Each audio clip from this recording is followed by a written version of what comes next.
How's it going, everyone? It's Anne Skyline and welcome to my channel. So another week has flown by and it's Tuesday, which means it's reset once again. So what's happening in Destiny this week? So we have the return of Iron Banana once again. So if you still haven't had the chance to get the new shader for the season or the emblem, do not fear, Banner is here. Plus, we also have control and elimination nodes also to look forward to. Plus, we have increased bonus ranks in Crucible for the week. So, winner, winner, chicken dinner.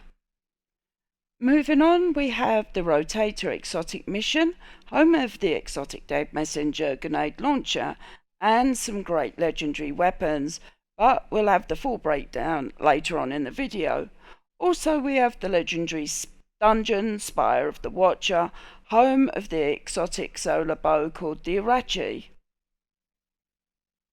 Next up, we have this week's Grandmaster Nightfall is the Hypernet Current, and the adept weapon is the Pre-Astyanax solar bow that rolls with a great perk called Incandescent. Moving on, we have the weekly rotation raid, and that is Garden of Salvation, one of the bigger raids of Destiny. It is home of Divinity, the Arc Trace Rifle, but not just a trace rifle. This also debuffs the bosses and also gives a massive crit spot on the boss that even I can hit. But more about the raid later on in the video. So, saving the best for last, and my favourite is the big man himself, Master Crota. And the weekly challenge this week is at the Death Singers, and the challenge is called Equal Vessels. So I'll get into that a little bit later, but let's jump straight in with a full breakdown for Destiny 2 this week. But before I do, if you're enjoying the content, please hit the subscribe button. This helps me out so much and it helps me on my way to get 1,000 subs and helps my channel grow. Also, please comment, good or bad, and I will try to reply. So let's put the pedal to the metal and zoom straight in. So first up, we have the returning Iron Banana. So if you still haven't had the chance to grab the new emblem or the shader for the season, or if you're still after the new auto rifle, the Lethal Abundance, which is a Strand 360 round per minute auto rifle that rolls with some very nice perks like Slice and Target Lock. Also, Iron Banner has weapons from previous seasons that can be obtained, plus the armor set, the Simachi, that has not been available for years until now, plus the armor ornaments if you're after the Pledge or the Trudge that was last seen in 2017 are available this season. So lots to look forward to in Iron Banner. Moving on to the weekly rotating mission is the Vox Obscura, and that is of the home of the Dead Messenger exotic grenade launcher and is now fully craftable. The mission is fun to do and is also time critical. The last boss drops the exotic grenade launcher, and on completion of the dungeon is fully craftable. Plus, the mission has some very nice weapons that are also craftable once the pattern has been obtained. Here is a table of some of the weapons that I'd like to use in PvE or for PvP. So, starting with the weapon top left is the solar grenade launcher called the Explosive Personality. It's a wave frame. The middle, we've got the stasis bow called Under the Skin, and to the right of that we have the kinetic rapid fire Peace of Mind pulse rifle that was meta in PvP. Bottom left we have the stasis reoccurrent heavy machine gun, and in the middle we have the thoughtless stasis sniper rifle.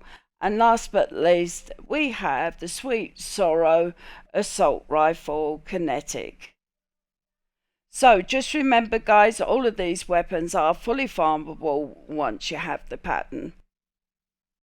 Moving on, we have this week's Rotator Legendary Mission, and it is Spire of the Watcher, and this is one of my favourite dungeons. There's lots of fun and lots of parkour, so I suggest you get out your Eager's Edge. Also, there's lots of fun bosses, plus the whole dungeon revolves around Pacific mechanics, which is a buff, switches, and lots of wires. So, within the whole dungeon, there is 2 secret hidden chests. And as you work your way through to the last boss has the same mechanics as the rest of the dungeon by completing these switches in a specific order. The boss has the chance to drop the exotic bow, which is called the Irachi.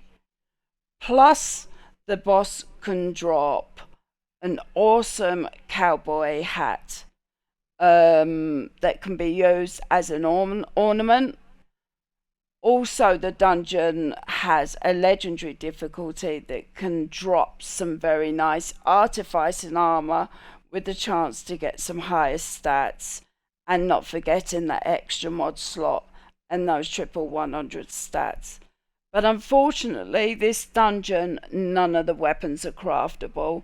So if you're after Pacific weapons, the only way to get them is you're going to need to grind the dungeon. So up next is this week's weekly raid on rotation, and one of the longest. The raid also has the Divinity quest, and the Divinity is an exotic trace rifle that has 3 really good uses and can be used for bosses or grandmasters. The trace rifle has an intrinsic perk that stuns, overloads, but where the weapon really shines is it debuffs bosses. But to top all of that, it gives a massive crit spot even I could hit, even if you're not good at headshots. So the raid is awesome, lots of different mechanics, working your way through. But if you're wanting the Divinity weapon, you have to have the quest, plus the quest needs to be at stage 5. This starts the unique puzzles that need to be done in each section all the way through, just before the last boss, but doesn't end there. You have to finish the boss for the special chest to appear at the end. If you do plan to do this quest, I would highly suggest an experienced team to help you. Otherwise, you don't want to complete the puzzles and you have a team that can't do the last boss. Also, the quest, when active, you leave the raid, you lose any progression through the raid and will need to restart all the puzzles again. But if you join the team that's at the last boss and have activated the Divinity quest, you can still get completion. Also, the raid has some really nice weapons, but sadly, they're not craftable as yet. So, saving the best for last, the big man himself, Master Crota.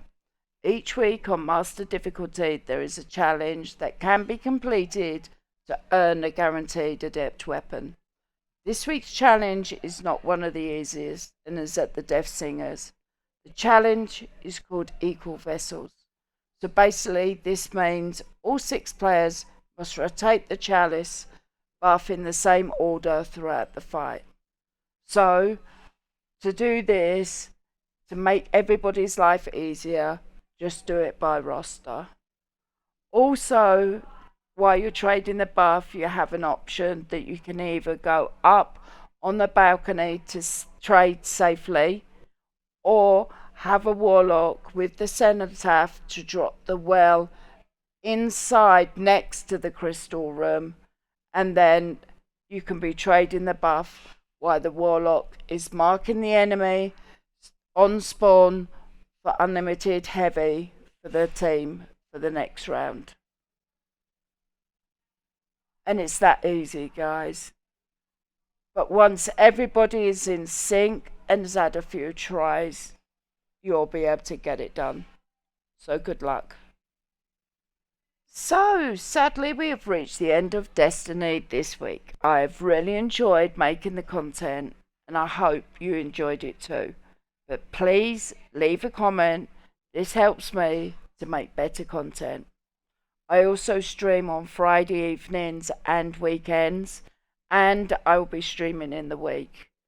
So, I'll be around on Friday to do Sir's location, so don't forget to look at that on YouTube. And have a great week. And I'll speak to you soon. Laters. So, sadly, we've reached the end of Destiny this week. And I have really enjoyed making this content. And I hope you've enjoyed it too. So please hit those comments, hit the subscribe button and the thumbs up. This helps me to make better content. I stream on most weekends, Friday evenings, and have a great week, guys. And I will catch up with you on Friday with Sir's location. Laters.